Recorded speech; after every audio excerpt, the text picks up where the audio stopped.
Alright, so Nintendo. I know this is weird. You don't want to take a professional video from, well, basically outsiders, but, yeah. The whole Nintendo 3DS puzzle minigame that you have on the games for the 3DS and 2DS, for the Miiverse and everything like that. Just saying, okay, that everybody loves playing the whole Nintendo games and everything like that with you, Nintendo. But the puzzle game feature where there isn't some sort of redemption area, as in for all the little copies that you keep giving out with those Nintendo tokens that everyone uses. And there are some people who are unlucky enough that they spend close to, say, 30 of the Nintendo tokens that they get across 3 days of doing 1,000 steps a day and everything like that with the pedometer, that people get very disappointed over it. And, well, I did think that hear me out, alright, every certain number of copies, alright, that are gained, that there should be a meter system, alright, of where after the little bar gets filled up with so many copies, alright, that no one really needs, that they spent and got with their Nintendo tokens for the Mii Universe puzzle game, that say, to be generous and nice enough, okay,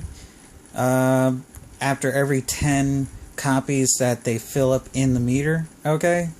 that they are then allowed to get a puzzle piece. Like how anyone can usually choose any puzzle piece they want just by passing by and tagging someone with their other Nintendo 3DS system, or 2DS, to be nice to those who went for 2D. But still, yeah, just putting that suggestion out there that just like how that happens when you pass by somebody, you can choose any puzzle piece that you would like, okay, from them and put into your puzzle. That the same principle of where you can choose any puzzle piece you want is after the whole meter gets filled up, after all those copies, okay, that people gather, instead of feeling, guilt and everything and being more standoffish about doing the whole game token and being active kind of thing. In order to help those who get frustrated over that, there should be that meter system to where even in other games where the character only did like a slight one attack and then was like brushed off for like those who are recruited through the tokens, that because they weren't able to go through the room, alright, in that Mii Hero game, that if they don't get past a room, okay, then that is another tally in the meter,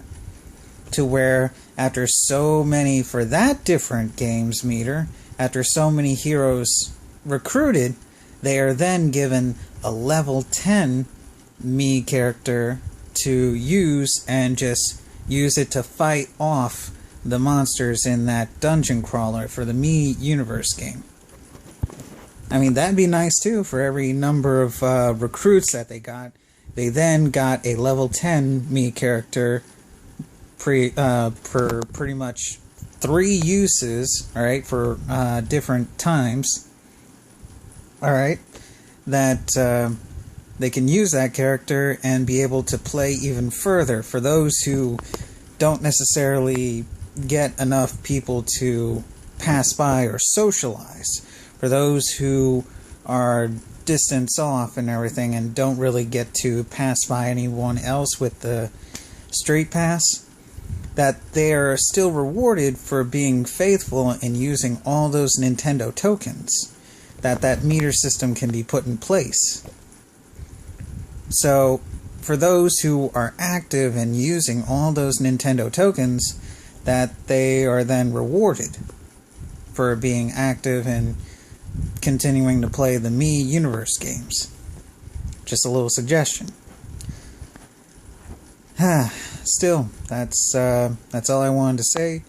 Oh, and if you guys ever talk to Sony, alright, if you ever do, you really should run by them the whole telling them that the Musashi original PlayStation 1 game, if released onto their Sony network, that in the otaku market, they will have a lot more downloads. As well as the Dot Hack game series that was only released a few times to American shores. Pretty much the market for it is to an almost standstill because the prices for them are way too high currently. So it's a bit of, how should I put this?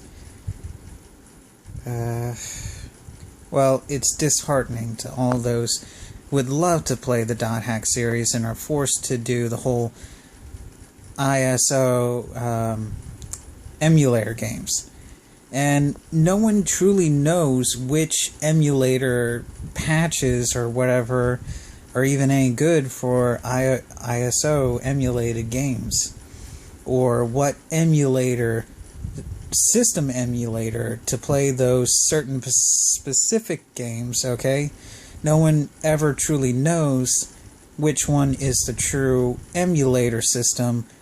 and emulator game to use, because so many different other groups and people and different sites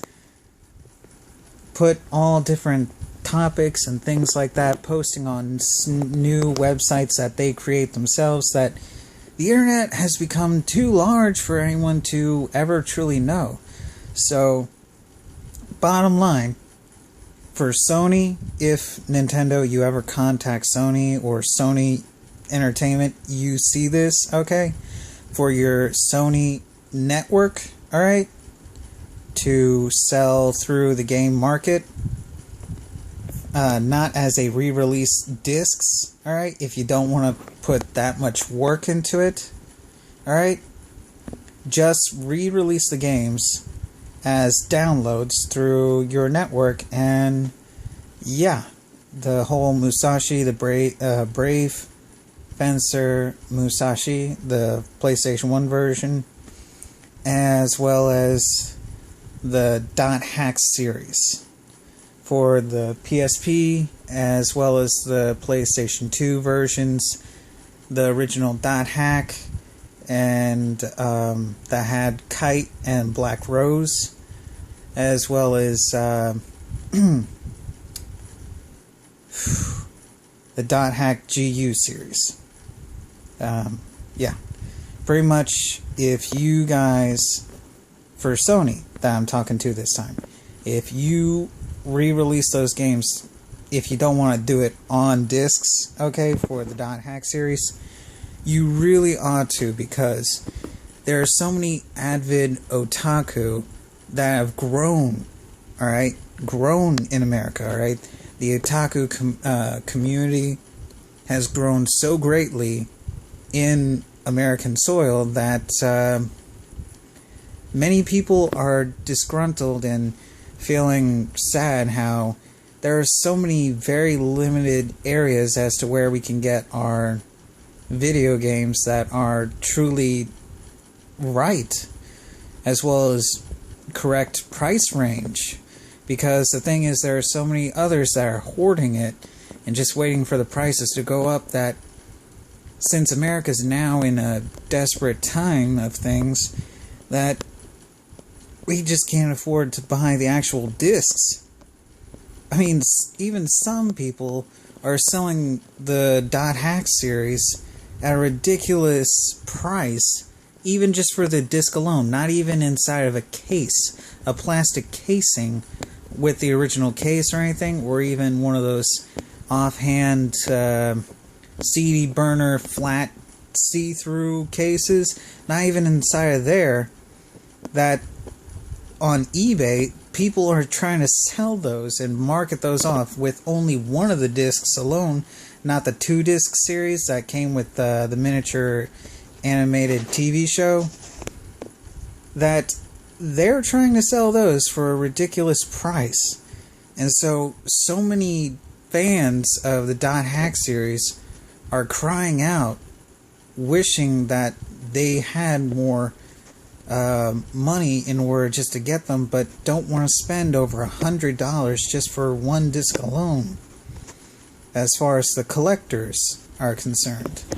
that want the whole entire game series on disc, with the casing, the manual, and yeah. But as far as anything else goes, if you just re-release those onto the, well, PlayStation Network reasonably, okay, $10 for the PlayStation 1 and PSP .hack game series, alright? As well as that Brave Fencer Musashi, that was the PS1 game.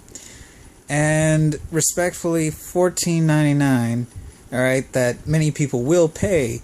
for the .hack series and the .hack GU series that was on the PlayStation 2, but as downloads for your PlayStation Network.